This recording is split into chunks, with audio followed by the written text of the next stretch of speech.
muddo kordhinta la sameeyay anigu run ahaantii ma soo dhaweynayo qarankana dan uma aha waxa jira dad badan oo han leh isla markaana doonaya inay ka mid noqdaan ama ay xaq bay u leeyihiin inay fadhiistaan muddo 15 sano bay ku dhowdahay yaxaan wax xaq baan u leeyahay inaan doorasho helo oo nimankan iska fadhiya aan booskooda fadhiisto marka in la iska kordhiyo waa la kordhiyo la yiraahdo inagu eegayna danta dadka markay doorashadu soo dhawaato baa la yiraahdaa muddo kordhin baa la sameeyay inta ka horeysa in laga hadlaaba fiican oo la yiraahdo maxay maxay noo xalaseen doorasho qabsano markii soo dhawaatana waxa la oranayaa maxay suurtagal ma aha inaynu ku qabanno doorasho ya suurtagal ma aha inta hore waa in la arkaa oo dadku ka hadlaan waxaan waa wax masiirkeeni waxaan wada leenahay marka waxaan leeyahay dan uma arko in la kordhiyo hal bilaan laha ka dhigan lagu daro waxa la nimankan institutionka iyo qaanunka sharciga ku tumanaya ee sanad kasta loo kordhinaya 2005 ilaa imkan hor taagan waa carqalad hor taagan dhalinyarada Soomaaliland iyo dadweynaha Soomaaliland han siyaasad dadku leeyihiin qof kasta oo siyaasi administration buu doonaya in policy loo doonaya waxa leenahay warda qarankani san ku sii socon maayo waxa leenahay saddex xusbi qaran waxaan soo jeednaa in xal la gaaro dalka waa loo dhintay adar waa la soo baabay rag baa maalkooga hantidooda naftooda baa adar horay adar waxaan qarankan ayar inta ku naafur kula doorasho ka qaado ma inta suuq xiraan haan ma halkaas ka fadhi iska meeraysan maayo waa in la helo xal waarta cabdiraxmaan waxa leenahay danahay أنا حسب مجلي حسب نكسر كم جرين والقرن كان الله لا حل وأقوياء كهشق يا قوم تهشق يسوع تذكر شاهد لما تكون تاجر ماشي على رقبته قلت وقت كده دورنا ماضي وفرديد هل رقبته قلت ذا وإلا هلا نستوشك أنا حتى على الشقية أنت واحد كله يعني كل وقت يوم كان حالة ودم كشرو رهانتي أنا كل متذكرين تا أيام تاجر سنة تاس السبب واحد دور شوي فربنا من السمرة تذكرات أيام ودي وقصة هرشة رهانتي دور الشرة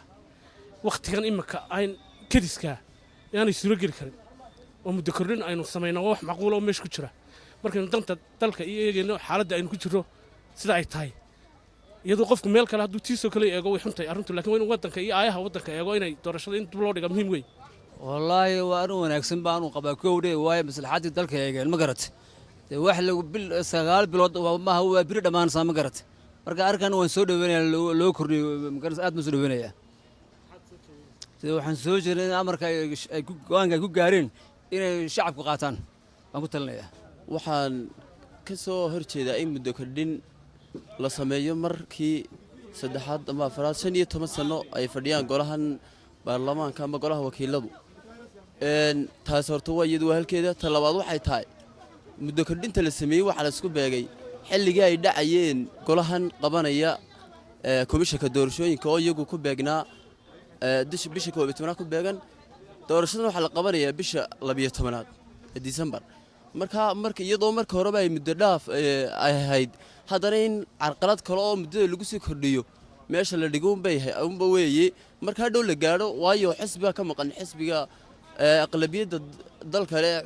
wadani waa ka maqan yahay doorashada oo waxa uu golahan komishanka nooma qaban karaan anaga doorasho iyadoo taas taagantay haddana in doorashadii oo waqtigeedii dhamaaday haddana loo kordhiyo muddo loo kordhiyay la doonay in mar kale la sii kordhiyo baan u arkaa uma arko wax ma garanaysaa meesha lagu soo kordhiyo muddo kordhina xal ma jiro waa madaxun baa la isku sii galiyay dalkana waxa qasaya nimanka guurtida lagu sheegay guurtii halkan ka sheegaynay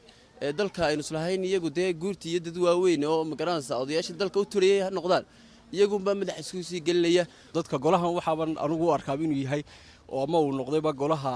muddo kordhintaba oo aan golo guurti baan ahayn ayaan u arkaa arintaasna waxaan eeda saaraya dalka xusbiga haya kulmiye oo markasta doorashadii awood u waayeen qabsamo ama uu qabto sidii dawladii hore ay u qaban jireen udub iyo aan dib u dhici jirin taasina waa ayaan daradayna isla xusbiga kulmiye intuu dalka hayay uu nagu soo kordhiyay oo aragnay ka faa'iidnay ayay kamid tahay anu saasan qaba aragtaasana aaminsan arkan aad uga soo horjeeda golaasna waxaan imkaan u aaminsanahay inay yihiin golaha muddo kordhintaba gabigooda golaha guurtida runtii marka laga hadlayo dibdhaca doorashooyinka Soomaaliland ku yimi khaasatan golaha baarlamaanka ama wakiiladu waxa weeye 15 sano ka hor oo qofkii markii la doortay la dhashay iminka wuu codan karayaa waana dhibaatooyinka ugu waaweyn qarankan haysta ilaa hadda ku sameynaya dibdhaca ku sameynaya Soomaaliland waxa ka mid tahay wadamada ku faana dimuqraadiyadda dadku shacabka inay doortaan madaxdooda ku faana sharafta kaliya leenahay weey ummadda aan ku dhex tagno iminka in la doorto 15 sano ka bacdi wax aad u falxun oo waxaan leenahay aan ka digayno oo wax ummadda iska hor keen kara oo sameyn kara wax loo yaqaano dadku inay kacaan oo dawladnimada ku kacaan marka kale aan sheegay waxa weeye baarlamaanku uu ka duwan yahay madaxweynaha waxa weeye waxa u dhaxeeya waa buriga u dhaxeeya dawladda iyo dadka oo haddii ay khilaaf yimaado oo dawladdu ay ku tacadido shacabka cidda dhexdhexaadinaysa ee magaranaysa ay ka qabanaysa dawladda ka qabanaysa waa baarlamaanka haddii la waayo oo nin 15 sano ka hor la doortay oo gabigiisa wax alla wuxuu ka shaqeeyaan la garanayn oo haddana ilaa 2020 ku fadhiyo wax la aqbali kara ma aha waxayaduna la yaab leh golaha wakiilada waxa uu kordhiyay golaha guurtida oo isagoo imika sharci aan ku fadhiin haddaad eegto golaha guurtida wax sharci ku fadhiya ma leh waa niman ku yimi waxa loo yaqaano siyaasadda loo yaqaano dhaxal ku yimi oo qaar baa awoogood ka dhaxlay iska daabahoode marka wax aad laga xumaado haddii sidan ku socotana waxa ku xigi doona waxa loo yaqaano kacdoonka dadweynaha oo shacabka ka doona maanta golaha guurtida wuxuu noqday golihii muddo kordhinta oo halkii laga filayay inuu xeerar cusub oo dabada ka riixo golihii wakiilada oo wadankii xeerar cusub oo dadkan iyo dalka baafaca loo sameeyo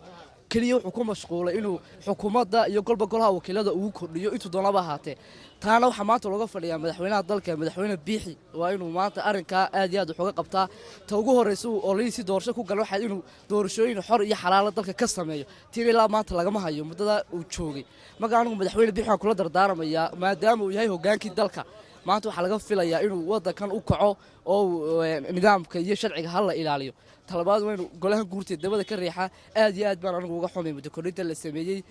talabaad waxaan maanta doonaya inay aqoontu shaqayso oo dadkan maanta qofkii maalintaa dhashay 2005 dhashay maanta oo codayn karaya waa nidaam aad iyo aad u qalafsan weji gabax kuwa siyaasadii ama aynu beeshii caalamka waxaan ka ibi jirnay amni iyo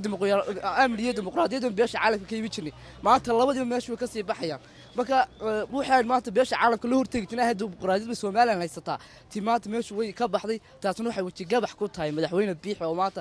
hoggaanka iyo talada qaranku ay ka soo godo marka waxaan kula talin lahaa haddaan nahay dhalinyarta iyo aqoonyahanka waxbartay ee dalka inuu arrinkaa wax ka bedelo oo si dhaqsaa wax looga qabto iminka waxaa leeyahay December bay la qabanaya bar taasna inaan dib looga dhicin intii horena beesha caalamku aad iyo aad bay nooga soo horjeedaa weji gabax baan inagu tahay horta anu baarlamaanka gaar baan u eedaynaya sideedaba waayo baarlamaanku 15 sano ay halkaa fadhiyaan khasaare mooye faa'iidaba ma sameeyaan waaba kuwa Soomaaliland bal lugta wiiqay wax walba way iska saxeexaan